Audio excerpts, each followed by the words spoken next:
There's some hope for the scrum that you've just put the bullet in, Gus. Yes. There's some hope.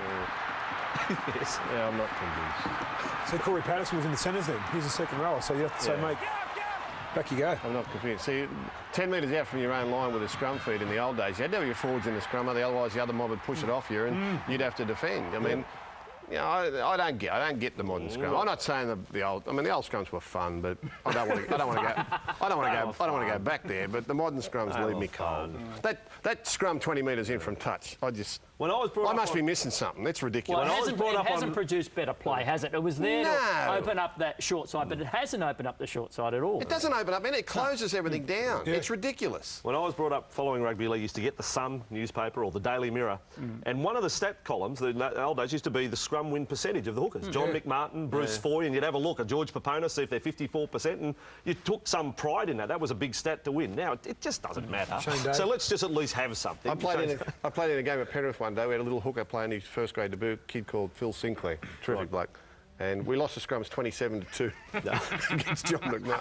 27-2. We lost the scrums. Well, you did two were good, I suppose. It could have been worse. Could have been worse. But it was an art, wasn't it? It was an art form to try and get the loose feed, trying to pull ears and stuff. Enough about scrums. Here we go. We've opened up a can of whoop-ass. The thing is, nowadays too, you know, with indemnity and all that, so they don't. You know, can you imagine if you pushed a fellow into the front row who'd never played there before, and a scrum collapses and he does his neck, what his lawyer will do to you in court? How much scrummaging practice did you give him? Had you ever taught him how to be a scrum? You know, I mean, you can't have it. With the people we have packing into scrums nowadays, and the fact that we don't put enough focus on it, you can't go back to where it was. No. But it's embarrassing for our code to say that's a competition for the ball. At least if there's, okay, if we're going to wipe scrums altogether, at least have it so you can rake the ball back, play the ball. No, because then there's penalties everywhere. You bring in the referees. They're all rubber studs these days. Isn't no studs going to hurt your hand? So just get it all back. that raking back was when there was unlimited tackle count. That was the only way you could get the ball back, was to rake it in the play the ball. Now, because you get it back every 5 tackles, you know, you don't need that.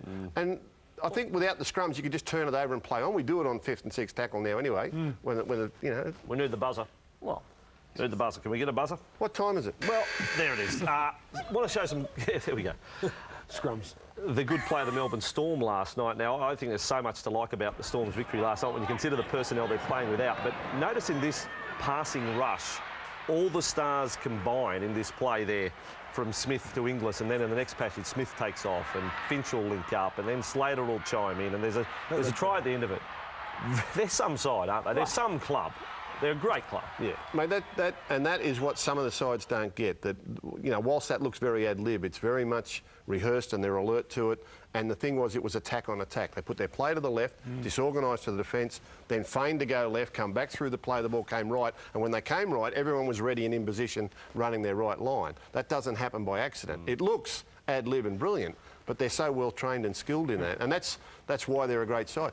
You know, the most impressive thing about their performance last night, in the first 15 minutes, Newcastle were tearing them apart, absolutely destroying them. And Melbourne are getting a few new blokes into their system there. As the game wore on, you could see Melbourne coaching themselves to get better, and by the end of the game, Newcastle couldn't score a try because Newcastle's defence was so great. They set the standard for professionalism, this side. Now, Corey Patterson and Billy Slater last night, it was a fair dinkum verbal stoush that wasn't just a little one. It went on through plays at both ends of the ground, TK. Can you shed any light as to what was going on in all of this? I've got the big ears, but not big enough to know what was actually said by Billy Slater, who does love turning the screws a little bit on the opposing players, but there's been plenty of drama up at Newcastle. Was something dropped regarding that drama? I'm not too sure, but Billy didn't take one backward step, and it did, as you mentioned, go out on right throughout it. Have a look at this. A few minutes later, down the other end of the field, there's no reason for it to blow up again here, but it does. Here we go. We're off again. And I think Billy did say something along the lines here, you can dish it out but you can't take it, or something along those lines here. I haven't seen one like this for quite some time. It's an ongoing contest, isn't it? But, yeah, Billy's always there. Turning those screws. I mean, I hope something wasn't said about Corey Patterson's depression that he suffered from. I hope that wasn't what was said, but knowing Billy Slater, I don't think it would have been.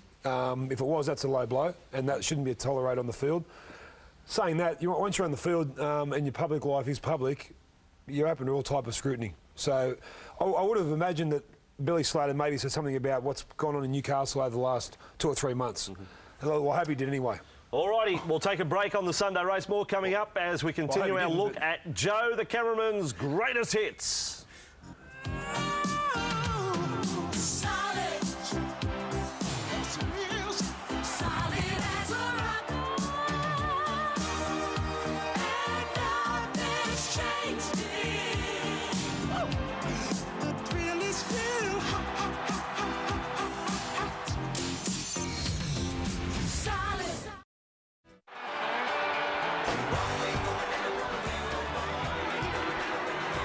Welcome back to the Sunday race. What about this try from the Warriors last night? This will go down as one of the best tries of the weekend. It is absolutely superb. In fact, it reminded me of the Warriors at their very best, going back to 2002 and 03, and it was just sensational. Sweeping down the right, over to the left, to one of our favourite players on the Sunday roast, Manu Vatuvei, who now has 5 tries for the season. A hat-trick last night, so well done. Now, also out of that game, that sort of belied what we thought was going to happen, because I would say the first 45 seconds of this game, in the words of our former panellist Matthew Johns, was one of the biggest bludgers of a start to a game you could ever have. If you missed this last night, watch what happens. From the kick-off, James Maloney tried to trap it with his foot, goes up, hits him in the arm. Sharks feed the scrum, and with their first touch of the ball, 2 passes and they drop it. Yeah. 102 years of rugby league, possibly the worst 45 seconds ever. Well, it possibly. didn't get a great deal better.